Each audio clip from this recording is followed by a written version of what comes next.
हजारों सालों तक इंसान अंतरिक्ष में देख के ये सोचता रहा कि इस टिमटिमाते तारों के उस पार क्या होगा, अंतरिक्ष का अंधकार कितना गहरा होगा, ब्रह्मांड की गहराइयों में क्या राज छुपे होंगे। लेकिन इन सारी कल्पनाओं का सन 1957 में अंत आ गया, जब सोवियत यूनियन ने अपने पहले सैटेलाइट स्पुतनिक 1 को अंतरिक्ष में भेजा। इसके सिर्फ 4 साल बाद 12 अप्रैल 1961 के दिन सोवियत यूनियन के यूरी गागरिन अंतरिक्ष में जाने वाले सबसे पहले इंसान बने और इसी के साथ इंसानियत ने अंतरिक्ष के रहस्यों को भेदना शुरू कर दिया। इसके बाद अमेरिका के मून मिशन से लेकर artificial satellites, probes, international space station, Hubble telescope और वाइजर्स जैसे अभियानों से पिछले 50 सालों में हमने पृथ्वी पर बैठे बैठे यूनिवर्स को एक्सप्लोर किया है। लेकिन क्या आप जानते हैं कि आज तक हम ब्रह्मांड की गहराइयों को कहां तक छान पाए हैं? तो चले आज जानते हैं इसी सवाल का जवाब। मैं हूं हितेश गिरी गोसाई और आप है द नॉलेज के साथ। दोस्तों, अगर हम इंसानों की बात की जाए तो आज तक हम पृथ्वी से बहुत दूर तक नहीं जा पाए हैं। जुलाई 1969 में अमेरिका के अपोलो 11 मिशन के जरिए इंसान पहली बार पृथ्वी से 3,84,000 किलोमीटर दूर चांद पर गया और अप्रैल 1970 में अपोलो 13 के क्रू मेंबर्स पहली बार अपने होम प्लेनेट से लगभग 4 लाख किलोमीटर दूर जाकर चंद्र की परिक्रमा कर अंतरिक्ष में अब तक की सबसे लंबी दूरी तय करने का रिकॉर्ड बना चुके हैं। लेकिन जब ब्रह्मांड की बात की जाए तो समझो ये दूरी हमारे घर आंगन में ही की जाने के समान है, क्योंकि ब्रह्मांड बहुत विशाल है। हम इंसान भले ही हमारे मातृग्रह पृथ्वी से बहुत दूर ना जा पाए हो, पर इसका मतलब ये नहीं कि हम ब्रह्मांड के बारे में कुछ नहीं जानते। वैज्ञानिकों के अनुसार हम आज तक 95% दृश्य ब्रह्मांड को मोटे मोटे तौर पर देख चुके हैं। आज से करीब 41 साल पहले सन 1977 के अगस्त और सितंबर महीने में नासा ने वाइजर 1 और 2 नाम के 2 स्पेसक्राफ्ट अंतरिक्ष में भेजे। इनका उद्देश्य सूर्यमंडल और अंतरिक्ष की जानकारी पृथ्वी पर पहुंचाने का था। इन दोनों यानों ने हमें हमारे सूर्यमंडल की चौंका देने वाली जानकारियां भेजी, जिसे हम कतई नहीं जानते थे। जैसे कि हमारे पृथ्वी के जैसे ही ज्वालामुखी जुपिटर ग्रह के चंद्रमा पर मौजूद है और जुपिटर के चंद्रमा यूरोपा पर महासागरों का भी अस्तित्व है। वाइजर ने हमें ये बताया कि शनि के उपग्रह टाइटन पे हाइड्रोकार्बन के सागर है जो इथाइन और मिथेल से मिलकर बने थे।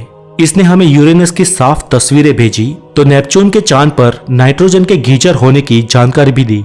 वाइजर्स ने हमें कई रोचक जानकारियां भेजी है, लेकिन इस अभियान का सबसे महान पल 14 फरवरी 1990 के दिन आया था, जब इस यान ने अपने कैमरे धरती की ओर घुमाए थे और इस तस्वीर में ये दूर नीली टिमटिमाती एक रज समान चीज हमारी धरती है, जहां जीवन पनप रहा है, जहां आप हो, जहां मैं हूँ, जहां इतिहास की कई पीढ़ियां और सैकड़ों सभ्यताएं हो चुकी है, जहां आधुनिक टेक्नोलॉजी है और लाखों स्पीसीज बसती है और जो हमारे ही सूर्यमंडल में किसी एक कण से ज्यादा बड़ी नहीं है।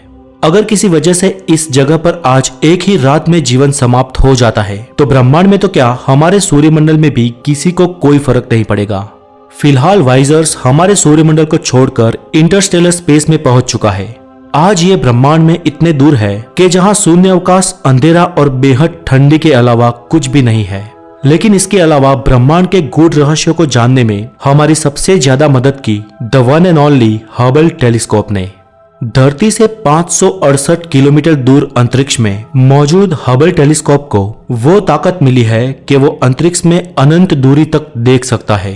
टेक्नोलॉजी से लेस और बड़े से बड़े टेलीस्कोप से अरबों गुना ज्यादा शक्तिशाली आंख वाले हबल ने समूचे ब्रह्मांड को आज हमारे सामने लाकर खड़ा कर दिया है।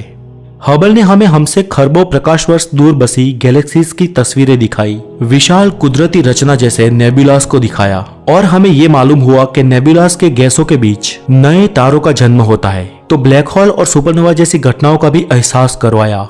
हबल से ही आज हमें ये मालूम हुआ है कि हमारे दृश्य ब्रह्मांड में लगभग 100 मिलियन ट्रिलियन से भी ज्यादा अधिक तारे हैं और कम से कम 2 ट्रिलियन गैलेक्सीज मौजूद है, जिसमें IC1101 सबसे बड़ी गैलेक्सी है। और हबल ने हमें उन गैलेक्सीज की भी तस्वीरें दिखाई जो हमारी कल्पनाओं से भी परे मौजूद है। हमारी खुद की गैलेक्सी मिल्की वे ही 1 लाख प्रकाश वर्ष जितनी बड़ी है। सिर्फ इतना ही नहीं, हमारी गैलेक्सी के साथ एंड्रोमेडा गैलेक्सी, ट्रायंगुलम गैलेक्सी और ऐसी करीब 50 और गैलेक्सी मिलकर एक लोकल ग्रुप ऑफ गैलेक्सीज की रचना करती है, जो 1 करोड़ प्रकाश वर्ष जितने विशाल विस्तार में फैला हुआ है। ऐसे करीब 100 लोकल ग्रुप मिलकर एक बड़ा सुपर क्रिस्टल बनता है जिसका नाम है लेनिया के। और ऐसे लाखों करोड़ों सुपर क्रिस्टल्स मिलकर एक ऑब्जर्वेबल यूनिवर्स बनाते हैं जहां तक आज हम देख पाए हैं। इसके आगे नहीं, क्योंकि इसके आगे का प्रकाश हम तक पहुंच ही नहीं पाता है। हबल ने हमारे ब्रह्मांड के आकार से लेकर उसकी उम्र का अंदाजा लगाने में हमारी मदद की है। ये टेलीस्कोप आज भी कार्यरत है, लेकिन अभी पुराना हो चुका है। अगले 10 सालों में ये समाप्त हो जाएगा। लेकिन अंतरिक्ष को लेकर हमारी ये खोज यहीं पर खत्म नहीं होगी, क्योंकि हबल की जगह लेने वाला है अगली पीढ़ी का जेम्स वेब टेलीस्कोप, जिसे 2020 तक लॉन्च कर दिया जाएगा। ये अत्याधुनिक टेलीस्कोप हमें अति दूर स्थित ग्रहों के वातावरण तक की भी जानकारी देने में सक्षम होगा और ये ब्रह्मांड के शुरुआती तारों और पिंडों की तस्वीरें लेने में महारत होगा। दोस्तों, इस वीडियो से आप ये अंदाजा लगा सकते हैं कि हमारा ब्रह्मांड कितना बड़ा है और दृश्य ब्रह्मांड के उस पार के अदृश्य ब्रह्मांड में और उसके पार क्या है, वो भले ही आज तक किसी को नहीं मालूम, लेकिन ये भी हो सकता है कि हमारे आने वाले भविष्य में हमें उसकी जानकारी मिले। तो आज के लिए इतना ही। अगर आपको वीडियो अच्छी लगी हो तो लाइक करें, शेयर करें और अगर आप नए हैं तो द नॉलेज को जरूर सब्सक्राइब करें। फिर मिलेंगे हेल्दी ज्ञान के साथ, तब तक के लिए खुश रहे। Take care.